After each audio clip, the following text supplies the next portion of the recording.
So guys, welcome back to the channel. This is the Ian West Network. In case you're wondering, I don't have a box for it, but this is the Galaxy Watch 7. I happened to purchase this at my local pawn shop for a whopping $140. So I figured, you know what?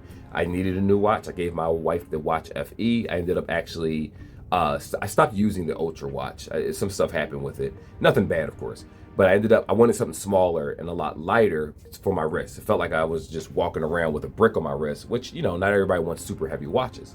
So before we get into this video, let's just talk some quick specs. You can skip this part if you want to. Timestamps are in the description of this video. Right here, this is a 1.5 inch screen, so keep that in mind, 40 mm.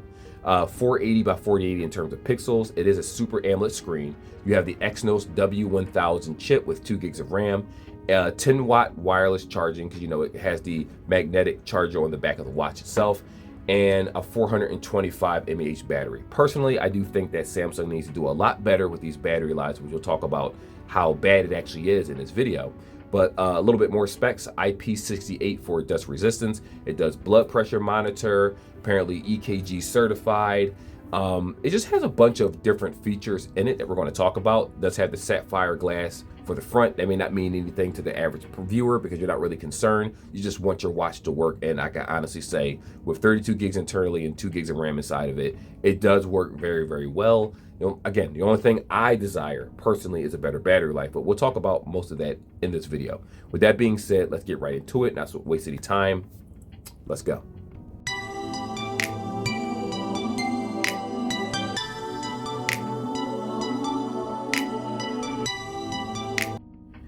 So I have to say that the bands on these watches have gotten better for the Samsung devices. There used to be these weird bands where it had this ridiculous hook thing that you had to pull back in order to take the bands off.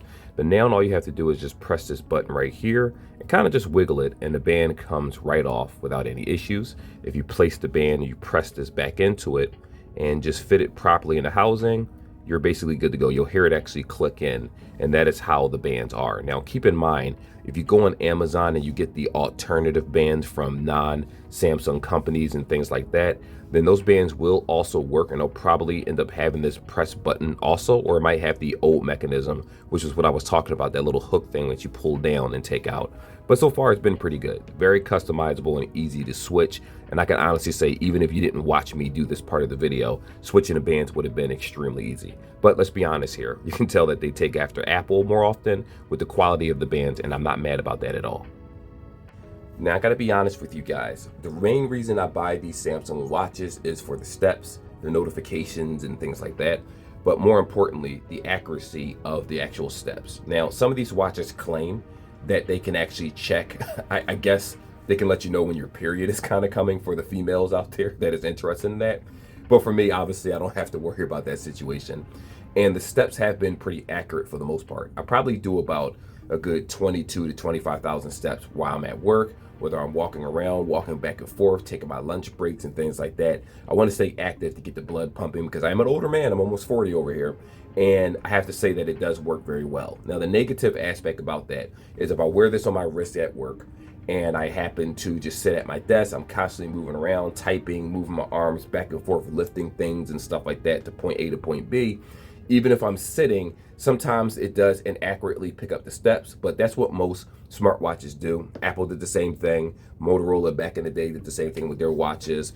I don't know about the Pixel, but I haven't tried that yet. They seem grossly overpriced. But this one right here just works very, very well in that regard. In addition to that, it does have your snore detection. It does have your REM sleep. It'll let you know. So let's say you wear the watch when you're sleeping. It'll actually let you know how long you slept. It'll let you know how long you had deep sleep. It'll let you know how long you had the REM sleep and all those features in the settings itself, which I think is a really good thing overall when it comes to the health. But again, for the person out there, let's say you don't care about any of these features, that's perfectly fine. Just using it as a daily, everyday watch. Notifications pop up immediately. For me, I haven't had any lag or anything. And to be honest, this is substantially newer and better than the phone that I'm currently using. This is the Samsung A35. Well, I don't know if the watch is newer than the A35 necessarily, but I do say that this is a more high-end Samsung watch. Granted, it's one step below the Ultra, but you know, you're not really going to notice that much of a difference when using this watch. So if you have a Watch 6, I'm not going to say that it's worth upgrading, but if you do have a Watch 5 or a watch 4, and it may be a little beat up a little bit and you just want something newer, I don't think that this is a bad purchase. But keep in mind that Samsung is going to probably launch the Watch 8 later this year. So, save your money, get what it is that you want. It's just a watch at the end of the day, but I do appreciate the fact that this is a lot less laggier than, let's say, the Samsung Watch FE, which they sell for prepaid carriers, and to be honest, that's a crime in itself. So this is the actual watch settings, and we're going to kind of go over this, just a portion of this. First things first, it does show you the actual battery life of your watch inside the settings itself. This is where you actually have the options of downloading different watch faces, which are completely customizable, whether you use the ones that Samsung comes with, or you just decide to set your own photos. You have the options to do both, which is pretty cool. So anyone that's ever had a Samsung watch, you should be aware of this. And for anyone new to this channel or new to smartwatches in general, when using Samsung watches, you do need the Wear OS, and that works for not only just this watch, but any of the Samsung products itself. But anyway, let's keep going. Right here, you have the Find My Watch, tips and user guide right there. You have the store, which, some people prefer actually buying things inside the store. Though for me, as soon as I buy the watch, it's expensive enough. I keep on moving from there and just use the free features that come with it. You have this option for tiles right here, where you can add different things such as calculators, assistants, energy score. I'm just reading off what we see right here. Personally, I actually delete the tiles because I don't use all those features. I just more so use the watch strictly for notifications and changing music and things like that, and maybe hanging up and answering calls. But you do have the option for full-blooded customization right there. You have this thing called quick panels. So to show you real fast, if you just take the watch and then pull this down, that's basically what they're talking about when it comes to the quick panels right here, and that is completely customizable to however you want to do. And again, my suggestion is to set this up the way that you want to make it for ease of access.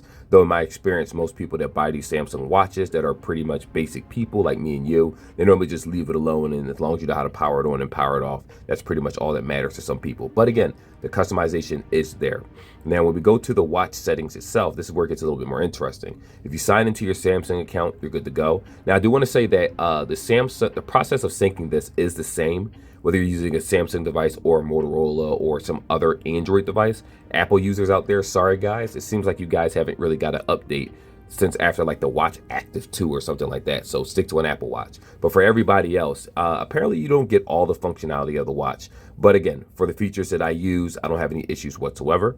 If you want to dive deeper into the health aspect, you would actually download the Samsung Health app, which I don't even think I have. Oh, I do have it set up. So here we are. Here's the Samsung Health app itself.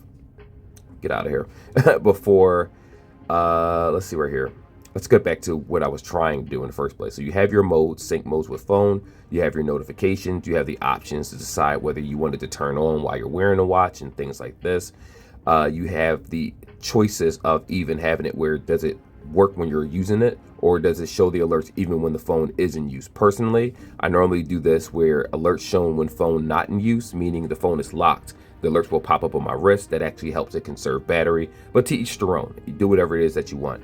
You have app notifications right here, which is pretty self-explanatory. You have the option to manually turn on your applications, or like me, I just hit allow all. So whatever pops up, whether it's a calendar or what, it doesn't really make a difference. Whatever notification pops up on a phone is the same one that's going to pop up on a watch for me. So there's that.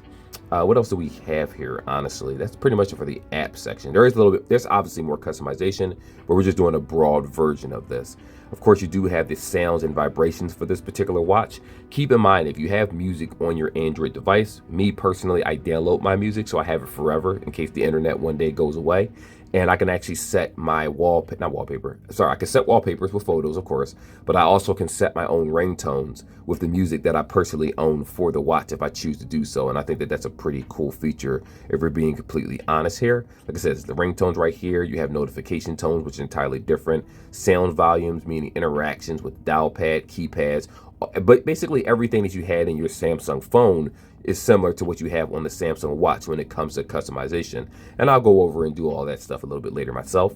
Of course, you do have the battery saving mode, which I personally do not use. It's not really necessary for me. Display, this one's an important one.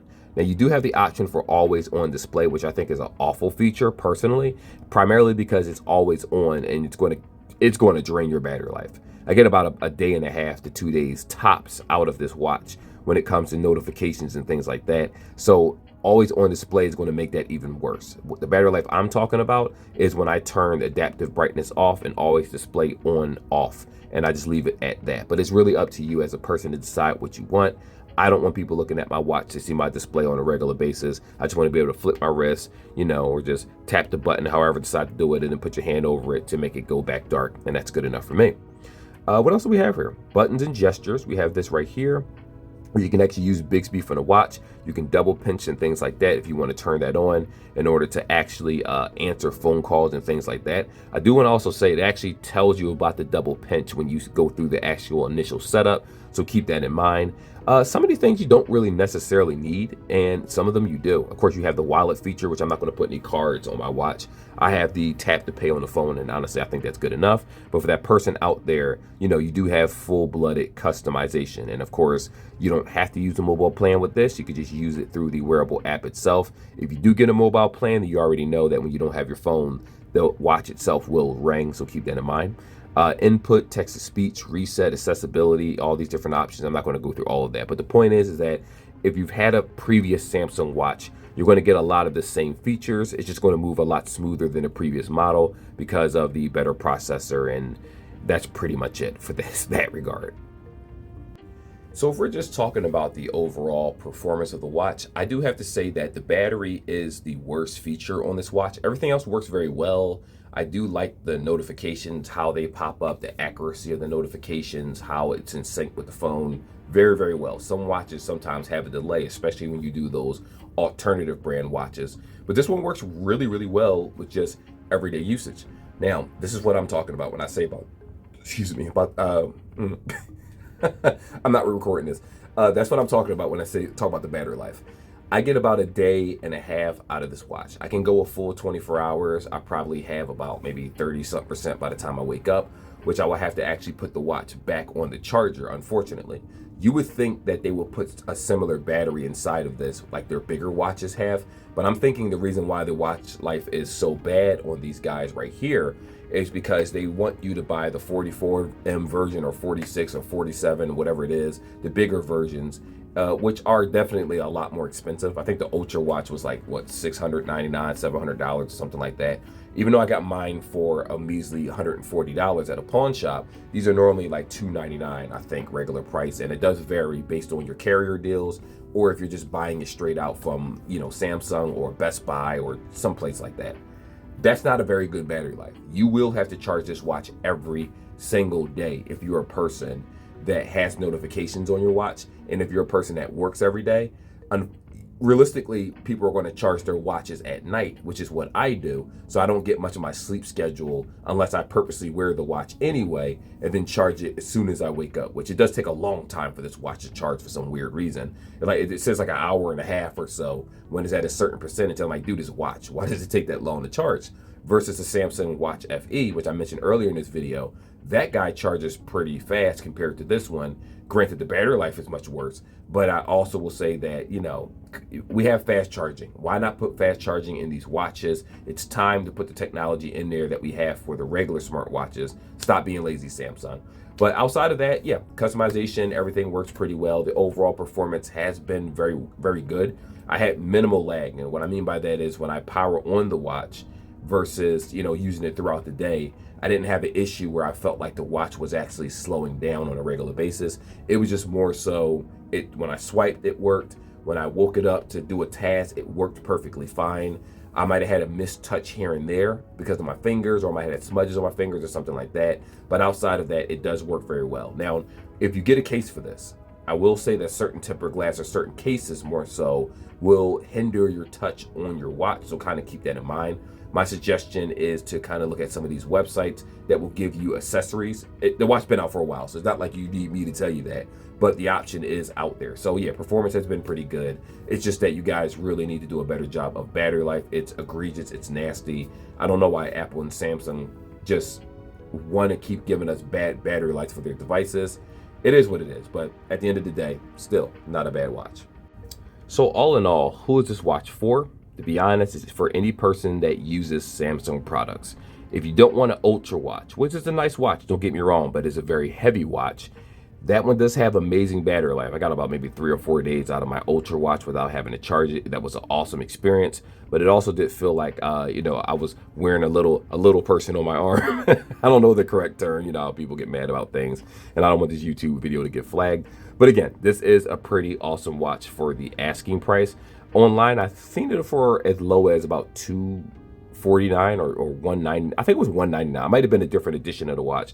But if you're in the market for a Watch 7, my suggestion is, hey, listen, if you waited this long, you don't have it, go ahead and wait for the Watch 8 to see what the major differences are going to be in those watches. If you don't care and you pick this one up and you're used to the Samsung products, it's going to work very well. There's people out there that want to compare this to the Ultra watch, which is a valid comparison, but also keep in mind that this is going to be a substantially lighter watch than the Ultra. When I took the Ultra off my wrist and put this on, it was just night and day, and I'm not going back to that big old bulky watch. Though eventually I might actually go bigger than this size screen, which I believe is 40 because it kind of gets lost in the shirts that I wear because it's such a small screen that I have to constantly pull my arm back or the clothing back in order to see the actual watch itself. What kind of beats wearing a watch. But anyway, with that being said, I do like it. I got it for dirt cheap at $104.